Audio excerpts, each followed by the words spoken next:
Big bro Daryl, man, he gonna kill me if you're good. He gonna kill me if I don't ask you about this next song. Call it a hunch. You ain't really, yo. Call it a hunch. Hey, when we listened to the album, and like that was one of the moments where like we had to call each other. We was like, "Yo, you heard Call It a Hunch?" Like for real, because I mean that right there setting the record straight, dog. And so I've heard this a few times. It seems like when people get saved, then all of a sudden they was like super gangster.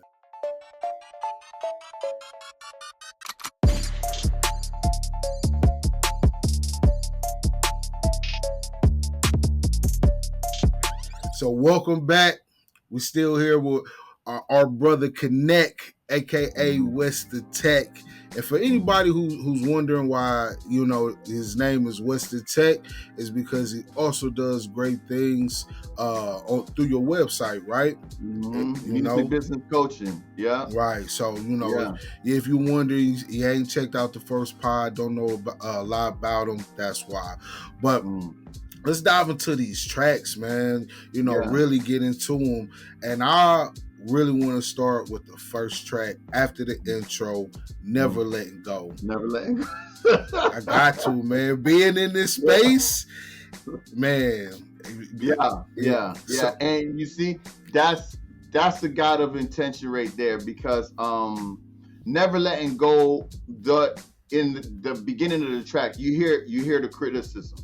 You hear all of those different things. And so let me ask you real quick. Was those criticisms towards you, or just that was from all the I keep receipts. Yeah.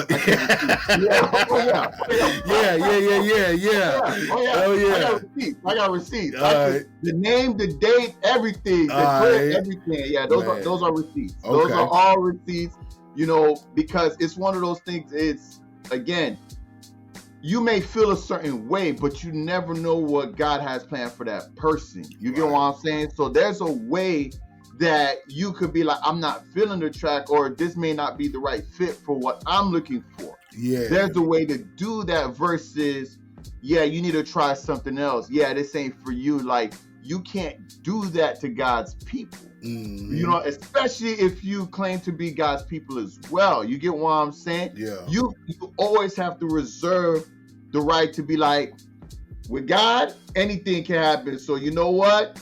Keep doing your thing, brother. You get what I'm saying? Like, you can't be the God in that moment and give a final judgment like that, because you never know. Yeah. You never know. You get what I'm saying? So that stuff in the beginning, that's all authentic. That's all authentic. I put them all in there. Man.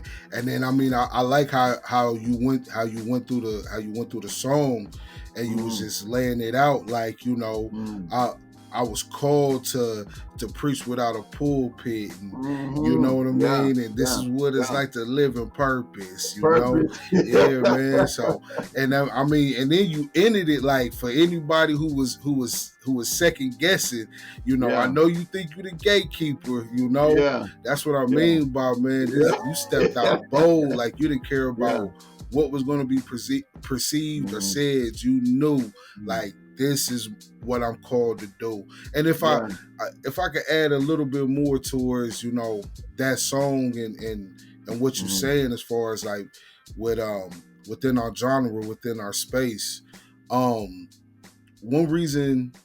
Okay, shout out to my guy Dirk, my engineer, you know, my homeboy Dirk. Man, when I first started, he used to say, "Stay away from them." And I used to be like, why? I used to be like, why, man? That's how, you know, I want people to hear.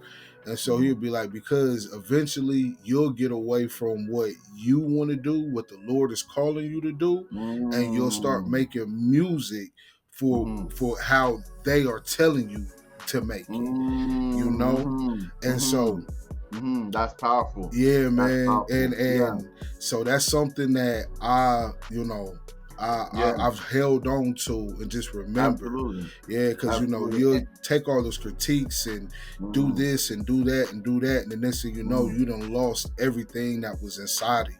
So, that was you. Yeah. Everything that was you.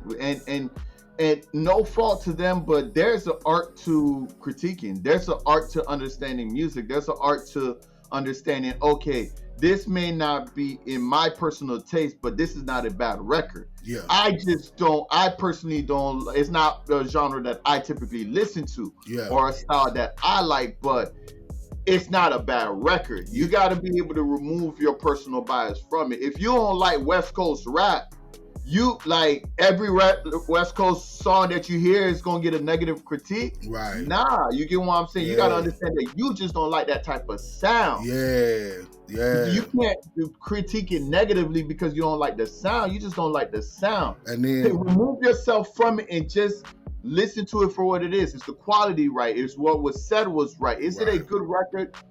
Do you know if people who do like that sound, will they like it? And then, you know what I mean? With you, something that I really love, even with the Journey 1, you got a southern sound, a southern vibe, a southern feel. You know, originally I'm from Tennessee. You know, that's where I was raised, so I know that southern sound. I know that southern vibe, and everybody might not catch on to what you're doing and why you're using some of the beats, and it's like, that's what we are used to. That's what's in us. That's what's hot. You know, the yelling in the background. You know, it might sound like yelling to somebody else, but that's just us giving you our energy. So correct. Bro. I've been peeping it, bro. I've been noticing it. So man. I appreciate that. Oh yeah, definitely, man. So you know, another track that I really, really feel is Time Wasting. Yeah, man. So tell us a little bit about Time Wasting, you know, just your thought process, the concept behind it, and just what you hope that listeners get out of that song. Yeah, so Time Wasted is one of those songs that remind us of the times that we're in, right? It reminds us of everything that is to come to pass, you know what I mean? Like, in the scriptures, as the years go by, the closer and closer we get to his return, the worse and worse it's going to get, right?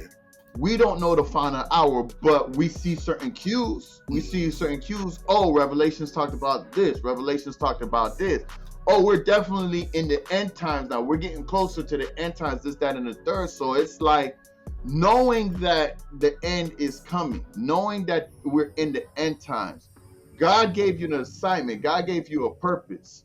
Are you going to continue to waste time, or are you going to grab that purpose and move as fast as you can with that purpose, because you don't know how much time you got on your hands? You get what I'm saying? So I wanted to share the implement of making people realize what times that we're in, the stuff that we're dealing with in this time, just to remind us that we are in the end times. Don't waste your time. You know, the ball is in your hands. Get moving and get after it. You know what I mean? So that's where that concept, it's a little different, because it's like, you know, it's when you're talking about purpose and end times, they don't always go hand in hand in the same sermon, so to speak, or the same conversation. Right. But when you look at it in that perspective, you get what I'm saying? It hit different. You know, if God told you that you only had 5 years left to live, and you know he called you to do something, you ain't wasting no more time. You get what I'm saying? I hear you. You going all in, because now you know you don't got time left to waste. So, you know what I mean? So how do you stay focused? How do you stay on your how do you keep your guard up in this time that we're living in? Because you're right, it is wasting away. And I mean, we can see it, and I don't care. I got cats that's in the, you know, that's really in the streets, and even they are hitting me up like, "Hey, it just don't feel right." Like, you know what I'm saying? So 1000%. I mean, there's stuff that are happening left and right. There's stuff that are happening left and right, and it's a scary thing. So what would you? So what would you give to those people? What would you say to him that you know hit you? All right, so my homeboy, you know, smoke every day, drink, all of that. You know, he believe in God, but he has no relationship. You know. And so even my uncle, even he hit me up one time and he was just like, man, I see why you gave your life to Jesus. He was like, we really living in the end time. Keep me in your prayers. And so I of course I tell her, I got you, but how would you deliver that message? You know what I mean? How would you tell those guys who know time is wasting? You know, how would you deliver it? Well, I mean, in those specific scenarios, you know, being a youth, and I kind of learned this being a youth leader. You get what I'm saying? When someone is saying that means to me that means they want to believe. Right. That means there's something that's holding them back. Right. So from that point, my goal is to find out what that is. Okay. What that is. What was the moment? What was the thing that happened? What was the church hurt that got put in place? What was the family member that you thought was a believer that did some wild stuff? Or it's always something. Yeah. You get what I'm saying? Those who don't believe, you could tell someone who don't believe who's never believed. Yeah. Versus someone who wants to believe, but you could tell something is holding them from it. Yeah. You get what I'm saying? So my first thing would be to try to identify and find out what that is. But obviously that comes with fellowshipping with that person. That comes with spending time with that you get what I'm saying? That comes, man, I had some of the youth that I had under my wing. We ain't talk about God until 3-4 months. Yeah. Just being cool with each other. You get what I'm saying? Because God will always find a way to provide the right opportunity. Yeah. You know, it happens in the studio all the time. You know, I'll have artists come in saying wild stuff on the track, and I'll be working with him for months. Yeah. Until this one particular song he decides to do when he's being transparent. And it's like, damn, what made you wanna write that? Well, this and this happened, this, and we next thing you know, we crying, we praying, we all of that. You get what I'm saying? So it's putting that interest in them. You know what I mean? But you're absolutely right, man. When we can be the example and not just the preacher, I think we do way more. Oh, 1,000%. Yeah, 1,000%. And it sticks. That's how it was for me. I'm a product of that. Like when them brothers took me in and allowed me to be a part of their clique, people was looking at us, why are y'all even hanging out?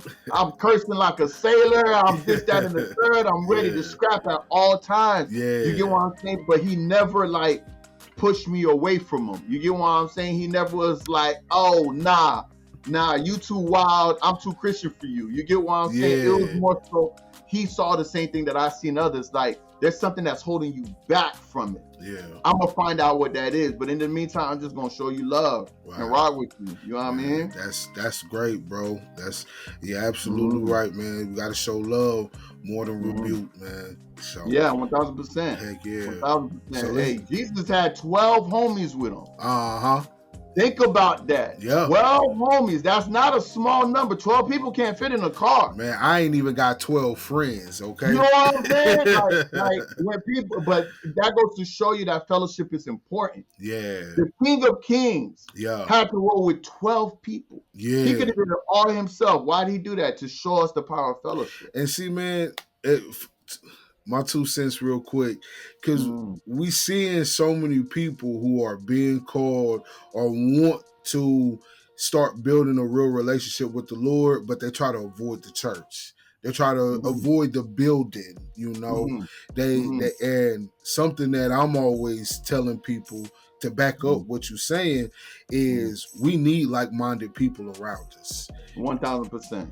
If I was still, you know, the old Mike from back in the day, trying to be around the people that I used to be around, I would not be here right now. You know, I feel that. No matter how much of the Bible I knew, no matter how much I prayed, I would still be, you know, smoking, drinking, all of that stuff. But the Lord's grace and in His blessings, He's placed me around good brothers that I can see how to have a good time without drinking.